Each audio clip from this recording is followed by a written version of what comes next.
ইসলাম হচ্ছে বিজয়ী জীবন ব্যবস্থা। ইসলাম হচ্ছে বিজয়ী জীবন ব্যবস্থা। ইসলামকে বিজয়ী হওয়ার জন্যই আল্লাহ পৃথিবীর মধ্যে ইসলামকে প্রেরণ করেছেন। আল্লাহ রাব্বুল আলামিন পবিত্র কোরআনের 3টা জায়গায় তিনি এটাকে ইনশিওর করেছেন যে ইসলাম বিজয়ী হবেই হবে। আল্লাহ সুবহানাহু ওয়া তাআলা বলেন পবিত্র কোরআন 61 নম্বর সূরা সফ আয়াত নম্বর 8 এবং 9, 48 নম্বর সূরা ফাতাহ আয়াত নম্বর 28 এবং 9 নম্বর সূরা তাওবা আয়াত নম্বর 33। আল্লাহ সুবহানাহু ওয়া তাআলা বলেন ওয়াল্লাযী আরসালা রাসূলাহু বিল হুদা ওয়া দীনিল হক।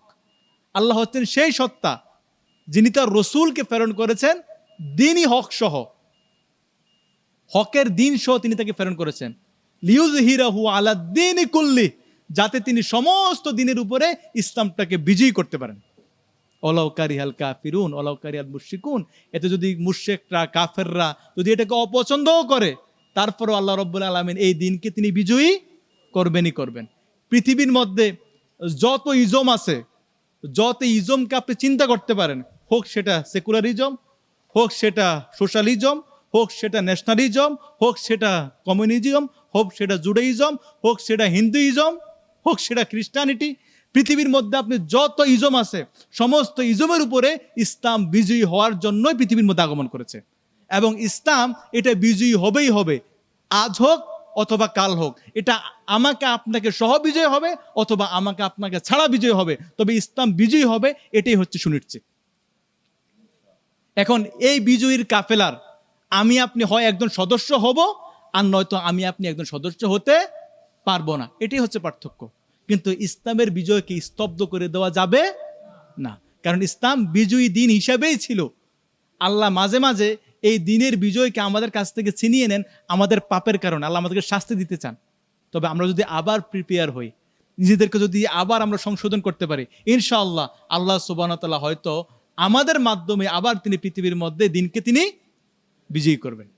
এখন এই দিন বিজয়ের জন্য যদি আমি আপনি কাজ না করি, যদি আমি আপনি আমার নিজেদেরকে যদি দিন বিজয় থেকে দূরে সরিয়ে রাখি, আমার আপনার কি এমনটা মনে হয় যে ইসলাম মনে পরাজিত হয়ে যাবে? না না, ইসলাম কখনো পরাজিত হবে না। কারণ আল্লাহ রাব্বুল আলামিন বলছেন পবিত্র কোরআন 47 নম্বর সূরা মুহাম্মদ আয়াত নম্বর 38, আল্লাহ সুবহানাহু ওয়া তাআলা বলছেন যদি তোমরা আমার দিন থেকে মুখ ফিরিয়ে নাও ইয়াস্তাবদিল কওমান গায়রাকুম, আল্লাহ তোমাদেরকে আরেকটা জাতি দ্বারা পরিবর্তন করে দিবেন। ওয়ালা ইয়াকুমা লা ইয়াকুনু আমসালাকুম, আর তারা তোমাদের মতো হবে না, তারা আমাদের মতো হবে না। আমরা দিনের বিজয় থেকে মুখ ফিরিয়ে নিলে আল্লাহ আমাদের পরিবর্তে আরেক জাতিকে নিয়ে আসবেন, তারা দিনের বিজয়ের জন্য কাজ করবে। আল্লাহ আমাকে আপনাকে এই দিনের বিজয়ের জন্য একটা সুযোগ দিচ্ছেন, যাতে আমরা দিনের বিজয়ের জন্য কাজ করে, এটা একটা অপরচুনিটি, এই সুযোগটাকে গ্রহণ করে যাতে আমরা বেনিফিট অর্জন করতে পারি, যাতে জান্নাতের যাওয়ার পথটা আমাদের জন্য সহজ হয়। এটাই হচ্ছে আল্লাহ আমাদেরকে এই সুযোগকে দিচ্ছেন। আর নয়তো দিনের বিজয় আমার আপনার জন্য ঠেকে থাকবে না, আটকিয়ে থাকবে না।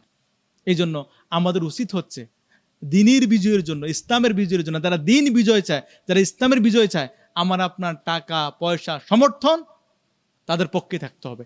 এবার যেই এটা চাইবে সেই আমার সঙ্গী, আমি তার পক্ষে আছি। এনিওয়ান, যেই ইসলামের বিজয় চাইবে, যেই ইসলাম চাইবে, আমি কার পক্ষে আছি? আমি তার পক্ষে আছি।